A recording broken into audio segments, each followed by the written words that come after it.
En el cristal del museo, bajo la luz que apenas calienta la arcilla, hay una tablilla del tamaño de la palma de una mano. No es un poema fundacional ni una profecía cósmica. Tiene columnas, símbolos repetidos y manchas oscuras que delatan dedos de barro. Son cuentas, raciones de cebada, listas de trabajadores, medidas de aceite. Esa pequeña pieza resume una paradoja profunda. Las primeras palabras que llegó a conservar la historia escrita no narran un origen, registran un sistema ya en marcha. Y si aceptamos que ese sistema fue heredado, surge otra pregunta inevitable, la que da nombre a este ensayo. Si los Anunnaki, la etiqueta moderna para las deidades y autoridades celestiales de Sumer, representan a quienes organizaron aquel mundo, ¿qué les ocurrió después de su partida? La pregunta no se formula para cerrar una teoría, se abre para ordenar evidencias. A lo largo de los próximos minutos, vamos a mirar tablillas y ciudades, mitos y capas de sedimento, a separar lo que los arqueólogos pueden comprobar de lo que se ha ido construyendo alrededor de esos datos. Cuando mencionemos a los Anunnaki, hablaremos de una etiqueta, una forma contemporánea de referirse a figuras como Enlil, Enki o Inanna, que en los textos sumerios actúan más como gestores que como creadores absolutos. Y cuando avancemos por escenarios sobre su destino, los clasificaremos por grado de plausibilidad.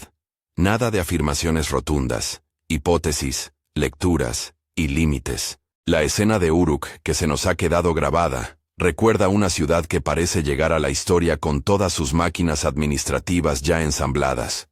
Excavadores como Julius Jordan describieron, a comienzos del siglo XX, estratos urbanos en los que edificios públicos, calles rectilíneas y talleres convivían con depósitos de arcilla repletos de signos. Uruk-Arpur, la fase que solemos asociar con el advenimiento de la escritura cuneiforme, alrededor del cuarto milenio antes de nuestra era, muestra algo que desconcertó a generaciones de investigadores.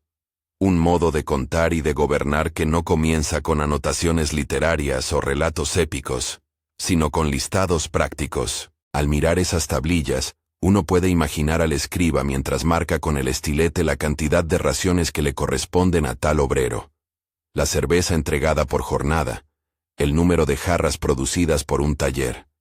La escritura aparece aquí para mantener cuentas, controlar recursos y coordinar mano de obra. Es una herramienta administrativa antes que una herramienta de poesía. Esa prioridad funcional cambia la manera en que interpretamos los orígenes. En muchos modelos de desarrollo cultural se espera una progresión, de pequeños grupos tribales a aldeas, de aldeas a ciudades, con tecnologías acumulándose poco a poco. Pero la arqueología uruquense, con sus complejos canales, depósitos estandarizados y medidas repetidas en múltiples sitios, sugiere que al momento en que la escritura emerge, ya existe una necesidad sistémica de gestión, macroeconomía, logística, estandarización de pesos y medidas. No estamos frente a la invención aislada de signos, vemos la formalización de procedimientos. Lo importante del hallazgo no es solo que alguien contara, es qué se estaba contando y por qué. Las listas de ración en arcilla nos dicen que la prioridad era coordinar cuerpos humanos y recursos en un entorno urbano. Que haya espacio en las tumbas para tabletas de ración y para sellos personales apunta a una sociedad en la que la jerarquía y la administración eran tan esenciales como lo serán más tarde las leyes o los ejércitos. Es en ese hueco administrativo donde los textos mitológicos sitúan a los dioses. No tanto creadores abstractos del mundo, sino distribuidores de funciones, supervisores de proyectos, asignadores de destinos laborales. La antigua lista de reyes sumeria lleva ese gesto un paso más lejos. Es un texto singular porque mezcla dos tiempos. Un tiempo mítico, donde reinados se cuentan en decenas de miles de años, nombres como Alulim o Enmenluana, y un tiempo histórico, en el que los reyes tienen duraciones verificables y nombres que participan de los registros arqueológicos. La lista traza una continuidad que no solo es cronológica, es una continuidad de autoridad. En el tramo más antiguo, los gobernantes aparecen como figuras que descienden de los cielos o que dominan antes del diluvio. Después del diluvio, la lista continúa, pero ya con un sello que se parece más a lo que entendemos por historia documentada. ¿Qué significa integrar lo mítico y lo histórico en una misma narración de poder? Una lectura, histórica y práctica, es que los sumerios preservaron memoria institucional. En esa memoria, la autoridad no es simplemente la capacidad de imponer, tiene origen exterior, ceremonial o sagrado, que legitima. Los dioses como Enlil o Enki ejercen roles muy concretos. Enlil administra los dominios del cielo y de la tierra. Enki aparece en relatos como el responsable de la sabiduría, los canales y las artes que hacen posible la irrigación y la técnica. Inanna, más compleja todavía, articula la política y la guerra, la sexualidad y la ciudad. En numerosos mitos, estas deidades distribuyen tareas y recursos, asignan tierras, determinan cuotas de trabajo, regulan los intercambios. No son creadores ex nihilo que describen la génesis del cosmos en primera instancia. Son gestores de un orden ya existente que necesita mantenimiento y control. Insisto, esto es lo que señalan los textos y lo que podemos leer en las tablillas administrativas. A partir de aquí nacen varias interpretaciones que trataré con cuidado. La primera es académica y sobria. Cuanto más compleja es una sociedad, más instrumentos necesita para coordinarla. La escritura y el derecho se desarrollan como respuesta a una necesidad interna. La segunda es una lectura cultural histórica. Las historias sobre dioses que traen leyes y saberes pueden conservar memoria de contactos entre comunidades, migraciones de élites o transmisión de tecnologías entre regiones. La tercera, la de mayor impacto mediático y menor respaldo académico, es la lectura fringe, que figuras como los Anunnaki podrían representar visitantes no humanos o agentes externos de naturaleza extraordinaria. Esa hipótesis existe, es parte del paisaje contemporáneo, y la mencionaremos siempre como lo que es: especulación, no conclusión. Si queremos comprender mejor cómo se formó esa red de administración, y qué quedó cuando quienes la instituyeron ya no estuvieron presentes, conviene mirar otros espacios del tiempo que complican la narrativa lineal del progreso. Ahí aparecen sitios como Çatalhöyük o Göbekli Tepe, ubicados en Anatolia y el sudeste de la actual Turquía, que modifican nuestros mapas cronológicos.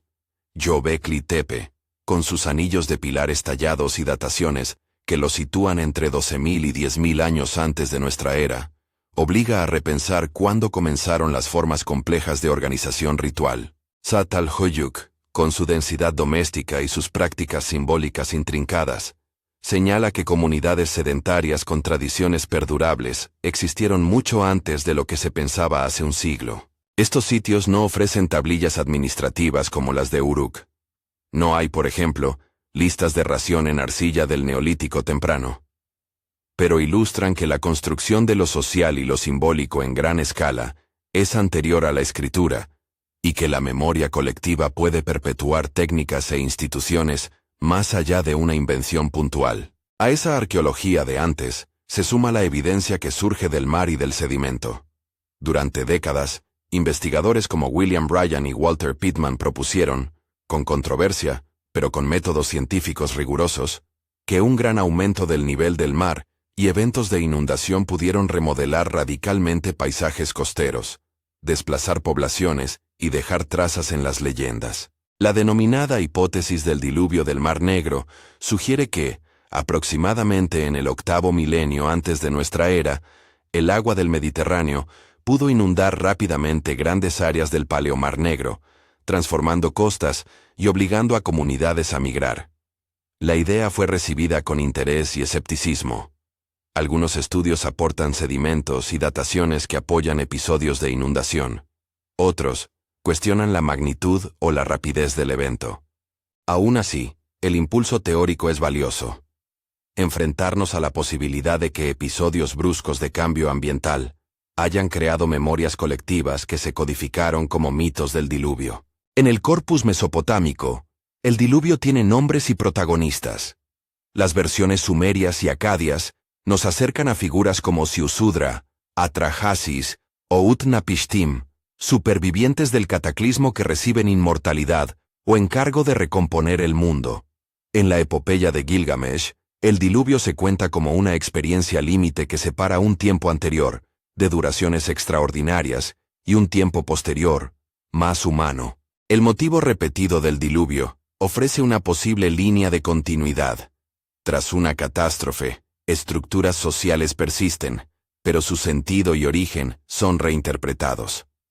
La lista de reyes, que atraviesa ese umbral del diluvio, puede ser leída como un intento de mantener la legitimidad en un mundo que perdió algo esencial, un anclaje, una explicación directa del por qué y del cómo. La ciencia contemporánea añade niveles de evidencia distintos. Análisis genéticos que proponen cuellos de botella poblacionales, núcleos sedimentarios que registran cambios drásticos en la salinidad y la temperatura, estudios submarinos que apuntan a asentamientos sumergidos en regiones antes habitadas. Algunos hallazgos submarinos son claros y discutidos por la comunidad científica. Otros son más controvertidos, como ciertos rasgos geomorfológicos en Yonaguni, que unos interpretan como estructuras artificiales y otros como formaciones naturales. Es esencial mantener esa distinción. La existencia de un yacimiento sumergido, aun siendo fascinante, no prueba por sí misma que una civilización avanzada fue borrada con violencia. Lo que sí demuestra es que los bordes entre tierra y mar fueron móviles, y que el traslado de costas reconfiguró espacios de vida y memoria. Volvamos por un momento a la arcilla para conectar piezas que a simple vista parecen separadas. La tablilla administrativa trae consigo un sistema de pesos, de sellos personales, de medidas que son reproducidas en múltiples centros. El que esos estándares aparezcan con prontitud en el registro uruquense podría significar varias cosas. La transmisión horizontal entre comunidades próximas, la adopción de mecanismos por necesidad frente a una economía de escala, o la recepción de saberes administrativos desde un entramado anterior, ya densamente organizado. En otras palabras, la tabla de raciones no nos dice quién inventó la administración, solo que en el momento en que empezaron a escribir, los procedimientos administrativos ya estaban lo bastante institucionalizados como para necesitar registro continuo. Es en ese hueco interpretativo donde la etiqueta Anunnaki entra como herramienta narrativa. Si esos agentes que la tradición nombra como dioses fueron, en la lectura cultural, élites, maestros o gobernantes foráneos que impartieron procedimientos, ¿qué ocurre cuando dejan de estar?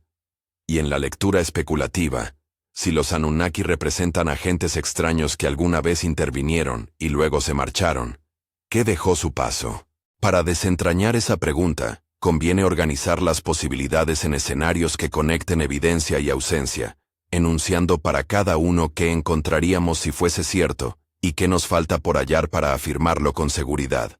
Antes de entrar en esos escenarios, vale la pena hacer una pausa para subrayar una regla metodológica. Evidencia es aquello que puede ser reproducido, fechado y comparado. Hipótesis es la interpretación que tejemos a partir de esa evidencia. Las tablillas de Uruk son evidencia. Ocupan estratos, pueden datarse por su contexto cerámico y por métodos de laboratorio. Los relatos épicos son evidencia textual.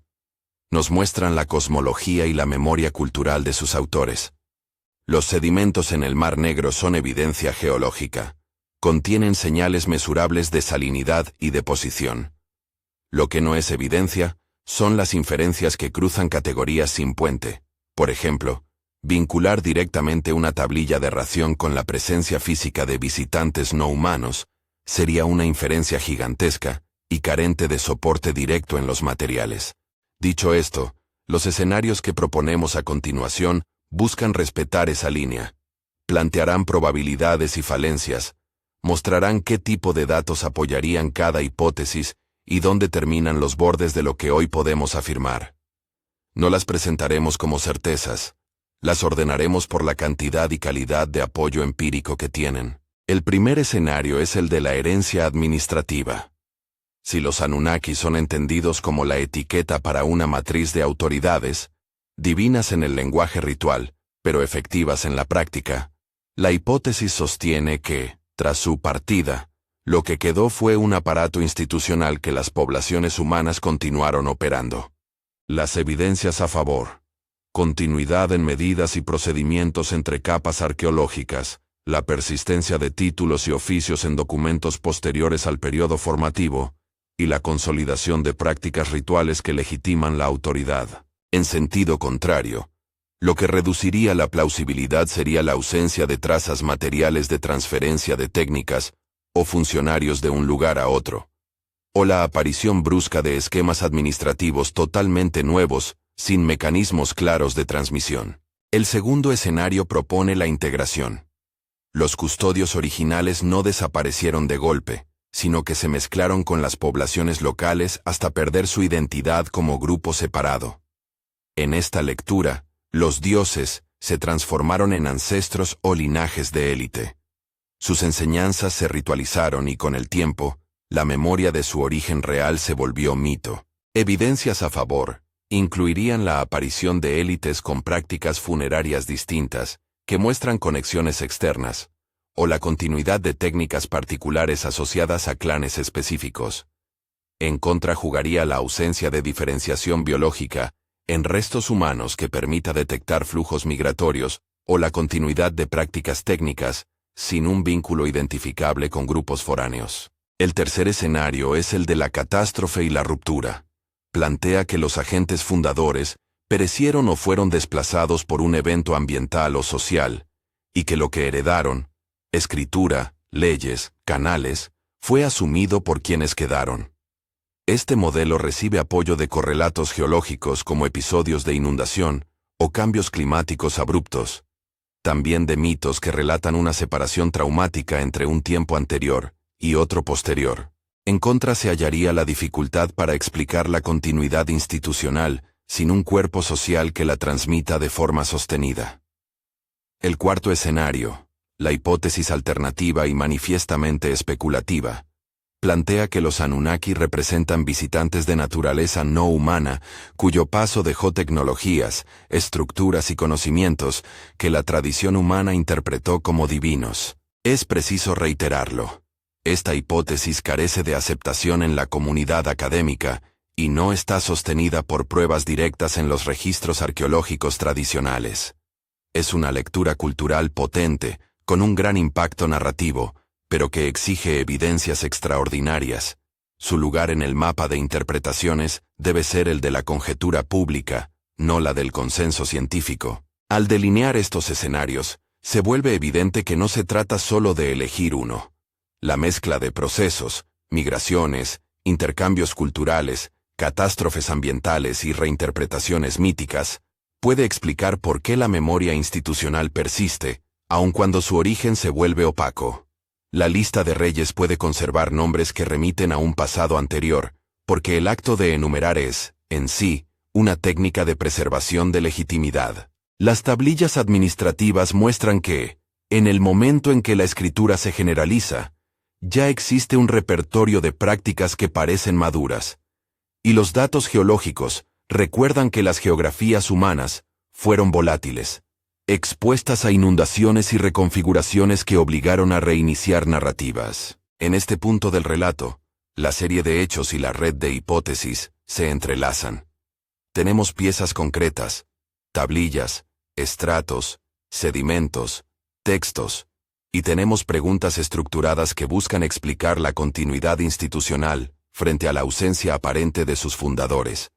Para acercarnos a una respuesta útil, conviene ahora descentralizar la mirada. No solo preguntar, ¿qué les pasó a los Anunnaki?, sino qué sucede con un sistema cuando sus arquitectos dejan de ejercer el control directo. Ese giro implica observar consecuencias materiales. ¿Cómo se reconfiguran las cadenas de suministro? ¿Qué pasa con los ritos que legitimaban la autoridad? ¿Cómo se transforma la memoria colectiva cuando carece de un custodio físico? Responder a estas preguntas requiere cruzar disciplinas: arqueología, geología, paleoclimatología, estudios textuales, y aceptar que la ausencia de evidencia es tan informativa como su presencia. Si no encontramos restos atribuibles a una supuesta clase de visitantes, eso define límites. Si hallamos continuidad administrativa en capas posteriores al colapso, eso define posibilidades. Por eso la siguiente parte de esta investigación no será un listado de afirmaciones contundentes, sino un mapeo de probabilidades. ¿Qué expectativas tendríamos en cada escenario, y qué hallazgos aumentarían o disminuirían su verosimilitud? Antes de avanzar, una palabra breve para quienes están viendo esto. Si te intriga cuál de estos caminos te resulta más persuasivo, herencia administrativa, integración en élites locales, desaparición por catástrofe, o la lectura especulativa de visitantes, comparte tu impresión en los comentarios. Será útil para orientar la discusión que sigue. Cuando la narración regresa a los objetos, conviene detenerse nuevamente en la arcilla. Hay detalles minúsculos que hablan alto. La uniformidad de ciertos sellos, la repetición de fórmulas en economías distantes, la presencia de canales que atraviesan capas arqueológicas, indicando proyectos de larga duración. Estos rasgos son la evidencia de un legado operativo. Pero la forma en que se ritualizó ese legado aparece con claridad en los mitos que reunieron esas memorias en relatos simbólicos. En las historias de Enki que instruye sobre canales y artes, en las proclamaciones de Enlil que regulan destinos, en las atribuciones a Inanna de la política urbana, se ve cómo el saber técnico se embala en narrativa sagrada. Semejante embalaje cumple una función. Transmite reglas sobre quién manda, por qué, y cómo se justifica el mando cuando las circunstancias cambian. Al trazar este mapa, también conviene recordar que no existe un único sumerio monolítico. Diferentes ciudades, diferentes centros rituales y distintos gremios produjeron textos con énfasis diversos. Uruk pone la administración en primer plano. Otros lugares concentran su energía en la arquitectura funeraria o en prácticas domésticas. Es la suma de esos fragmentos la que configura una imagen amplia pero fragmentaria. Hacia el final de este tramo del relato, los hallazgos submarinos y las puertas de la memoria cobran una fuerza singular. La idea de un litoral que retrocede, de aldeas costeras tragadas por un mar creciente, vuelve a la superficie de los mitos como una herida colectiva.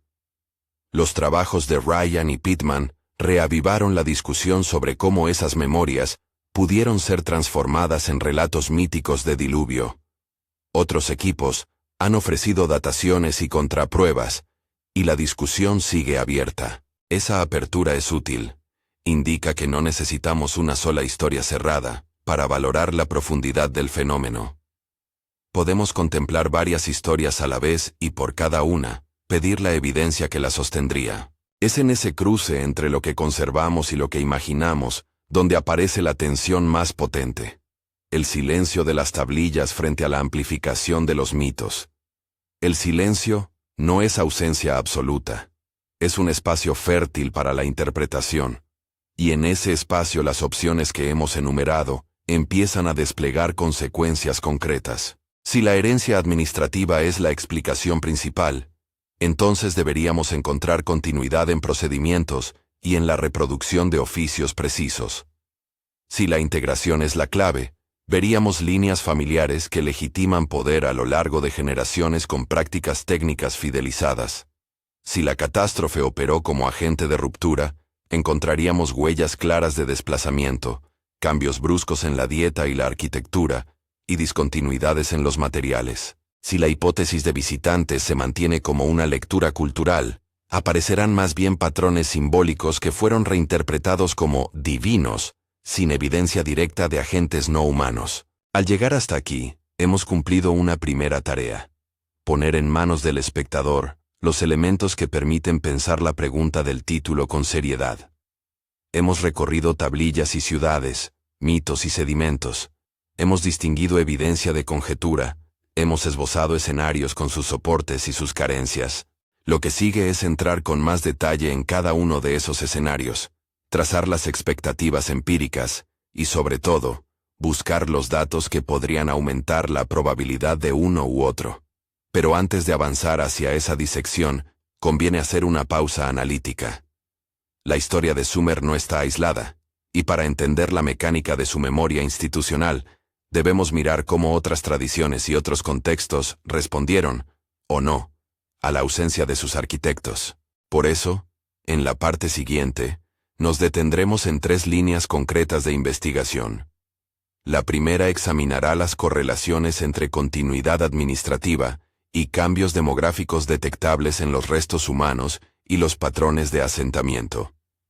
La segunda se centrará en el registro simbólico, cómo los mitos transforman memoria técnica en relato sagrado, y qué huellas materiales dejan esa transmutación. La tercera indagará las conexiones geográficas y tecnológicas, qué rutas, canales y redes podrían explicar la difusión rápida de procedimientos administrativos entre centros distantes.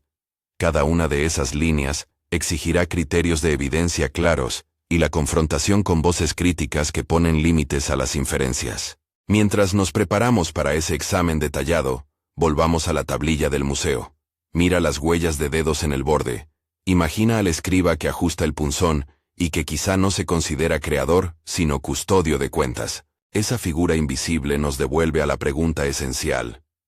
Cuando los custodios cesan, queda la técnica.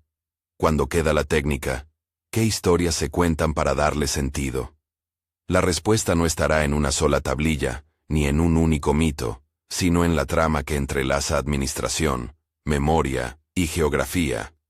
Y es en esa trama donde las tres grandes hipótesis sobre el destino de los Anunnaki encuentran su lugar para ser examinadas con rigor. Con ese propósito empezaremos ahora a descomponer cada escenario, buscando en cada uno los indicadores empíricos que harían plausible su aceptación.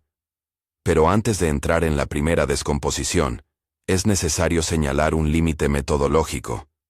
Algunos datos que el público suele asociar a evidencia de contacto exterior, ciertos artefactos, coincidencias arquitectónicas, similitudes simbólicas, requieren explicaciones alternativas tan sólidas como la hipótesis que se propone. En otras palabras, toda interpretación extraordinaria exige pruebas extraordinarias. Con ese principio en mente, seguimos. La primera línea de investigación que planteamos examina el rastro humano, demografía, movilidad y la continuidad biológica que acompañaría a cualquier transferencia de poder o saber. Aquí los métodos son tangibles y a la vez humildes en su alcance. Isótopos de estroncio en dientes y huesos que revelan si alguien nació lejos del lugar donde fue enterrado. ADN antiguo, que permite distinguir flujos poblacionales a gran escala.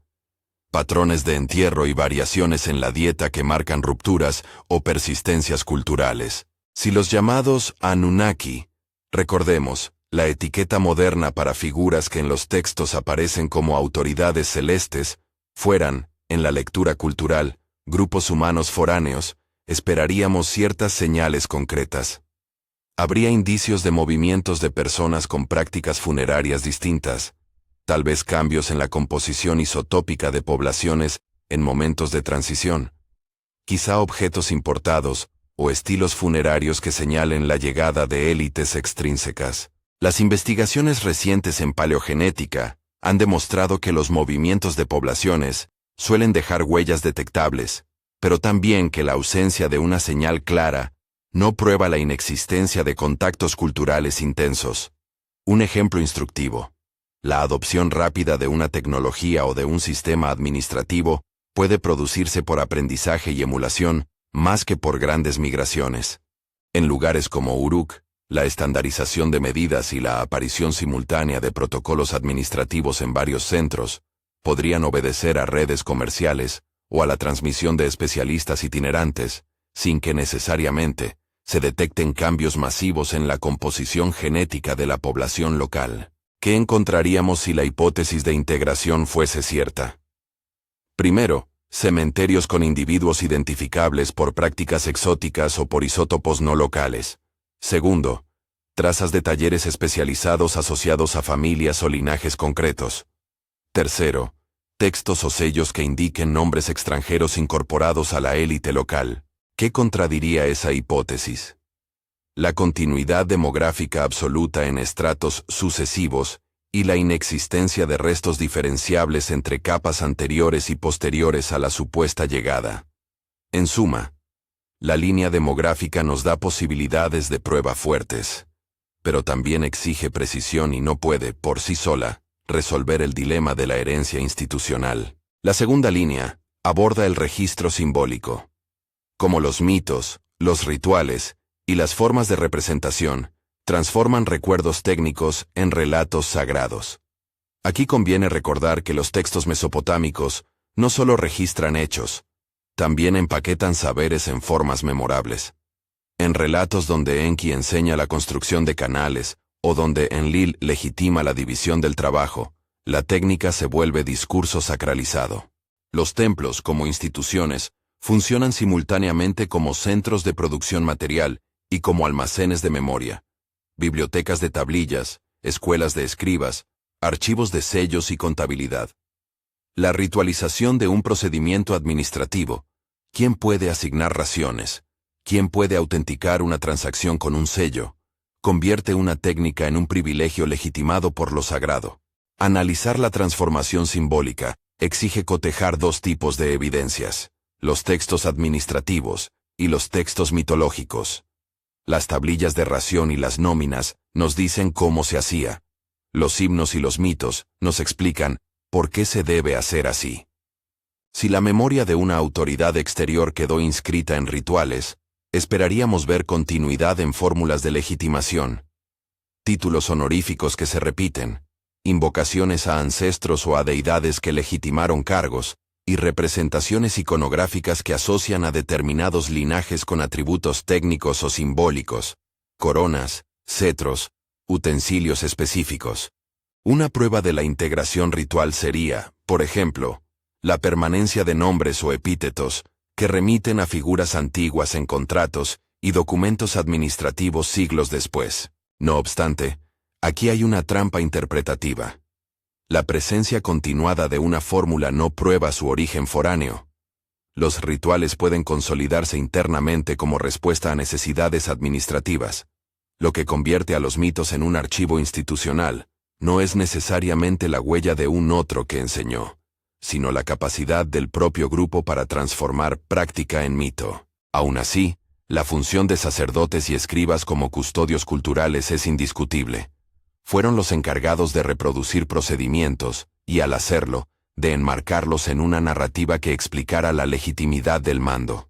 La tercera línea atraviesa las redes, trayectos de materiales, especialistas itinerantes, rutas comerciales y las rutas de transmisión tecnológica.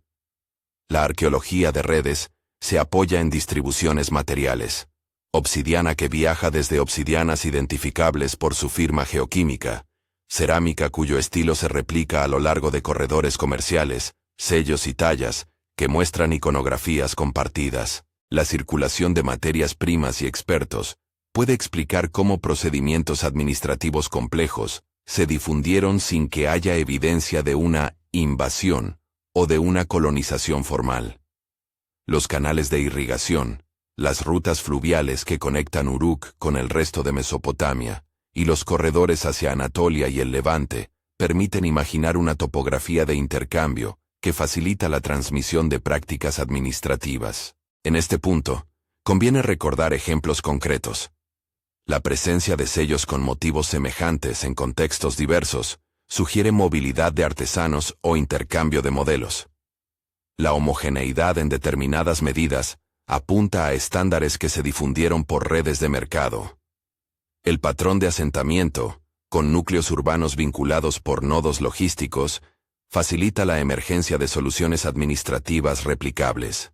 Si los Anunnaki en su lectura cultural representaran en parte esas redes de especialistas o élites móviles, el rastro más probable sería material y distribuido, herramientas administrativas, oficinas con planos parecidos y un lenguaje común de gestión. Con estas tres líneas, demografía, simbología y redes, ahora podemos evaluar con más detalle los escenarios que planteamos. Recordemos que no buscamos comprobar una narrativa única, sino mapear probabilidades y expectativas empíricas. Escenario 1. La herencia administrativa. Este es, en términos metodológicos, el más sencillo y el que exige menor grado de asunción extraordinaria.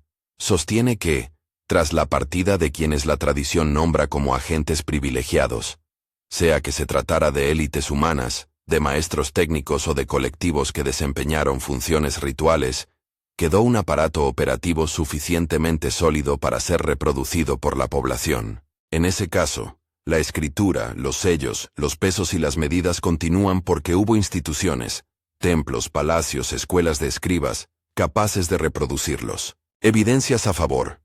Continuidad en la documentación administrativa, entre estratos correspondientes al periodo formativo y periodos posteriores. Reconstrucciones de escuelas de escribas que muestran transmisión pedagógica. Replicación de estándares técnicos en contextos geográficos amplios. También apoyarían la hipótesis hallazgos de archivos, con inventarios que enlacen temporalmente a diferentes centros, y presencia de oficiales con títulos comparables. En contra, una ruptura neta en el registro administrativo, con desaparición de prácticas en capas sucesivas, o la aparición de sistemas administrativos radicalmente diferentes, sin mecanismos claros de aprendizaje. ¿Por qué es verosímil? Porque la propia naturaleza de las instituciones administrativas es replicativa. Una vez que existen procedimientos y herramientas, su conservación es una prioridad para quienes manejan recursos. Los templos y palacios actúan como centros de archivo y enseñanza. Además, la lista de reyes, al mezclar lo mítico y lo histórico, puede entenderse como un dispositivo de legitimación que contribuye a esa continuidad sin requerir la presencia física de sus fundadores. Escenario 2. La integración de los custodios en la sociedad local. Aquí, los agentes originales no desaparecen mágicamente, se mezclan, pierden su estatus de otros, y pasan a formar parte del tejido social, ya sea como linajes de élite que transmiten conocimiento de generación en generación, o como maestros que se casan, se establecen y son absorbidos. Las expectativas empíricas incluyen cementerios con rasgos diferenciados que se disipan gradualmente, talleres asociados a familias con prácticas tecnológicas distintivas, y nombres de origen foráneo que, con el tiempo, se localizan en documentos. A favor. Evidencia de élites con material funerario peculiar que desaparece en una secuencia gradual. Testimonios iconográficos de integraciones culturales. Registros que asocian oficios técnicos con familias específicas. En contra, una falta absoluta de diferenciación biológica entre capas estratigráficas y la ausencia de linajes localizables en los archivos. Este escenario es especialmente plausible cuando la transferencia de saberes se basa en maestría individual. Un artesano, o un grupo de maestros, puede enseñar durante décadas, y a la larga, ser indistinguible de la población que lo incluye. Escenario 3. Catástrofe y ruptura. Es la hipótesis que más diálogo establece con los relatos del diluvio, y con las investigaciones geológicas que señalan eventos abruptos, como el enfriamiento asociado al Younger Dryas, o episodios de subida rápida del nivel del mar. Si un evento ambiental desplazó o eliminó a la clase de custodios, la sociedad sobreviviente habría heredado parcialmente las técnicas, pero con múltiples pérdidas y reinterpretaciones. Las expectativas incluyen cambios significativos en la dieta y la arquitectura, niveles de abandono en sitios costeros, capas de sedimento que indiquen inundaciones rápidas, y discontinuidades en los registros administrativos. A favor. Evidencias sedimentológicas de inundaciones en regiones costeras, cuellos de botella genéticos que sugieran reducciones poblacionales, y estratos arqueológicos que muestran abandono o reorganización rápida. En contra, la persistencia ininterrumpida de prácticas administrativas sin señales de colapso. La lista de reyes, con su ruptura en torno al diluvio, se presenta aquí como un posible registro mítico de un trauma real. La hipótesis del Mar Negro, defendida por William Bryan y Walter Pittman en sus formulaciones más conocidas, es un ejemplo de cómo los datos geológicos pueden leerse como correlato de mitos de inundación. No obstante, la magnitud, el timing y la interpretación de esos datos siguen siendo motivo de debate entre especialistas. Escenario 4. La hipótesis alternativa o visitante no humano. Debo repetir con claridad la regla metodológica. Esta lectura es especulativa, y no cuenta con respaldo en el consenso académico, tal como lo entendemos en la arqueología y la historia de las sociedades antiguas. Desde la perspectiva narrativa y cultural, sin embargo, merece ser incluida porque hoy ocupa un lugar central en la imaginería pública sobre los Anunnaki. Para que esta hipótesis fuese plausible en términos empíricos, habría que presentar evidencia extraordinaria. Artefactos con tecnologías que no puedan situarse en el cuadro tecnológico de la época. Trazas materiales de origen no terrestre. Patrones de transmisión que no puedan explicarse por contactos humanos. O textos que describan tecnologías coherentes y reproducibles que no tengan paralelo en el registro arqueológico. Evidencias a favor que demandaría la hipótesis. Materiales con composiciones isotópicas inéditas. Dispositivos cuya manufactura no encaje en las capacidades metalúrgicas conocidas. Registros textuales que describan procedimientos técnicos con un nivel de detalle inusual y sin análogos locales. En contra, la ausencia de tales pruebas y la existencia de explicaciones más parsimoniosas que colocan la transmisión en el terreno de la movilidad humana, la imitación tecnológica y la innovación interna.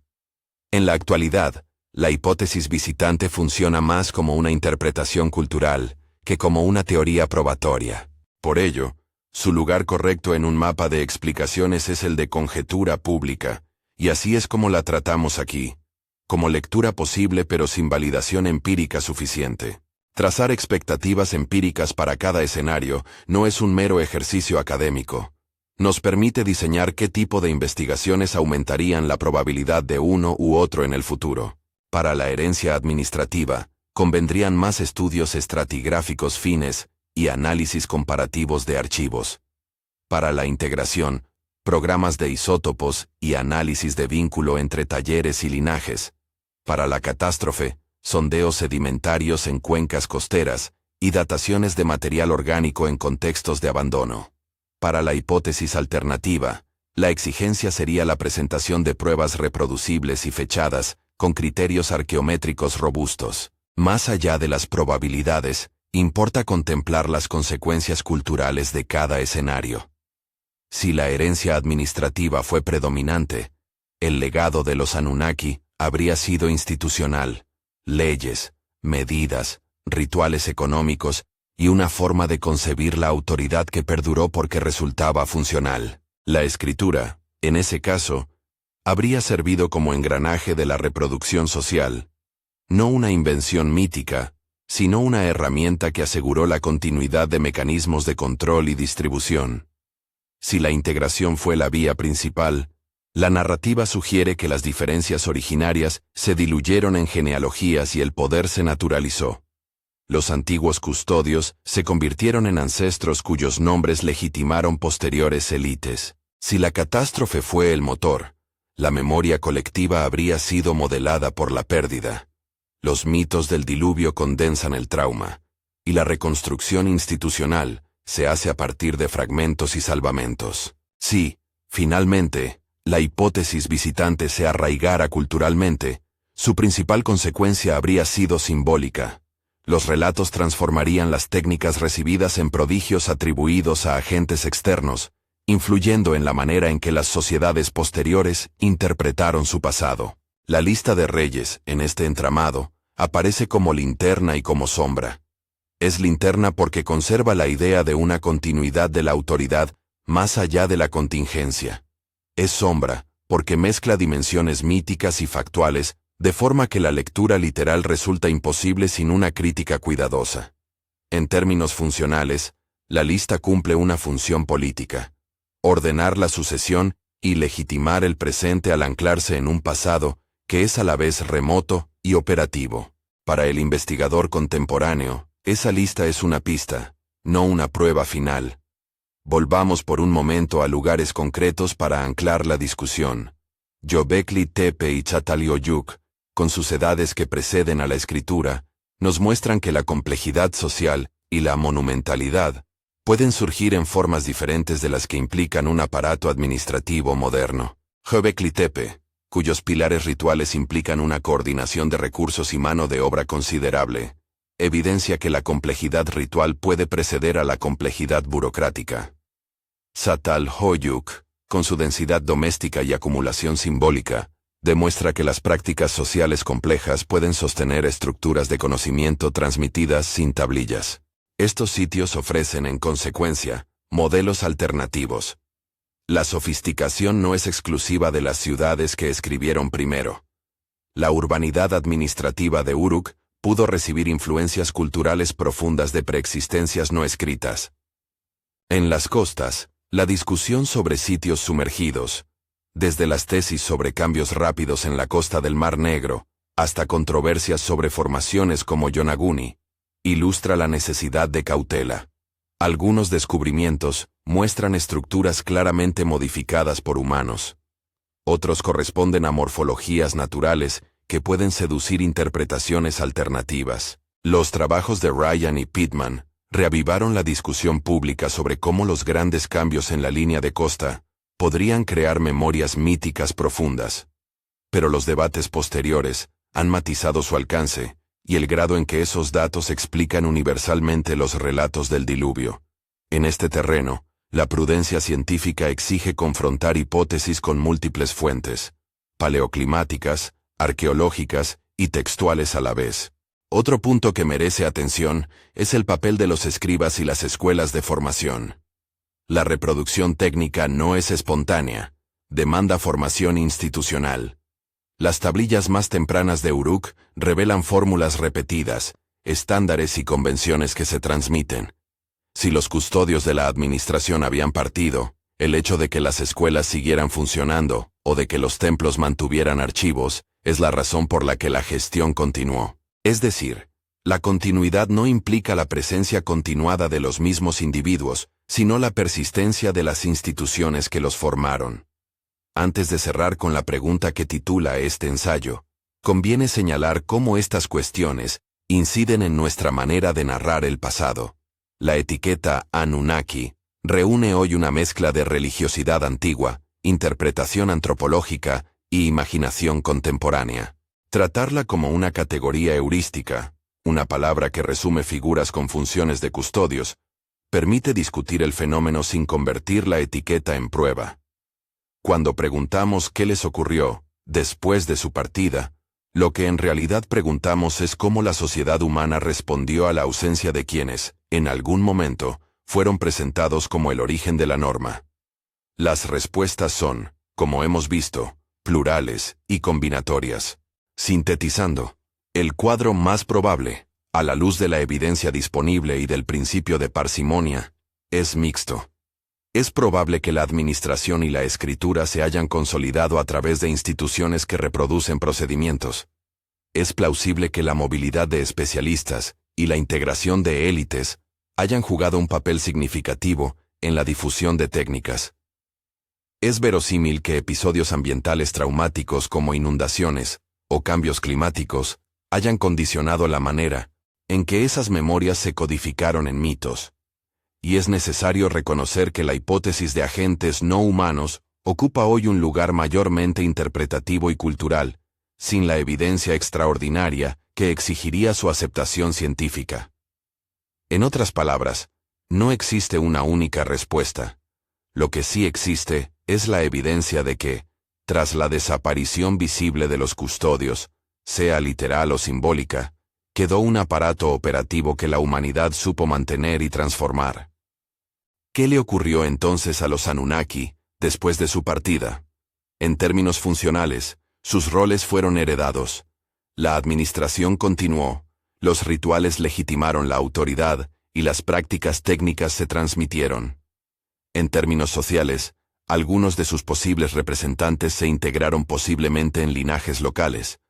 Otros pudieron desaparecer en catástrofes. Y otros todavía fueron convertidos en mito. En términos interpretativos, la hipótesis de visitantes no humanos permanece como lectura cultural, no como conclusión probatoria. Al contemplar la tablilla en la vitrina del museo, la lección es doble. Por un lado, la escritura temprana demuestra que la humanidad heredó procedimientos ya maduros. Por otro, el silencio sobre orígenes precisos invita a la humildad frente a la complejidad del pasado. Entre lo que las tablillas nos muestran y lo que los mitos cifran, se abre un espacio donde la imaginación y la evidencia dialogan. Ese diálogo es productivo cuando respeta límites. Distinguir lo que se puede probar de lo que se puede imaginar. Si te quedó resonando una de las hipótesis, herencia administrativa, integración, catástrofe o la lectura alternativa. Comparte cuál te parece más convincente en los comentarios. También puedes explorar otros episodios relacionados. La serie completa sobre mitos del diluvio y arqueología submarina está en la playlist que dejamos en la descripción, donde profundizamos en los estudios de Ryan y Pittman, en las investigaciones sobre Göbekli Tepe y en debates recientes sobre ADN antiguo. Suscríbete si quieres que sigamos desentrañando estas preguntas con el mismo rigor y con la misma curiosidad que nos trajo hasta aquí. Al final, la historia de Sumer nos enseña algo elemental y profundo. Muchas veces, lo que llamamos origen, no es una invención inmediata sino una herencia. La técnica y la institución sobreviven, a veces, cuando sus arquitectos ya no son visibles. Las tablillas no nos dan un origen absoluto, pero nos entregan una trama, administrativa, ritual y geográfica, que muestra cómo la humanidad aprende a administrar la ausencia. ¿Qué más hay en el silencio de las tablillas? Esa sigue siendo la pregunta que nos impulsa a excavar, a leer y a pensar.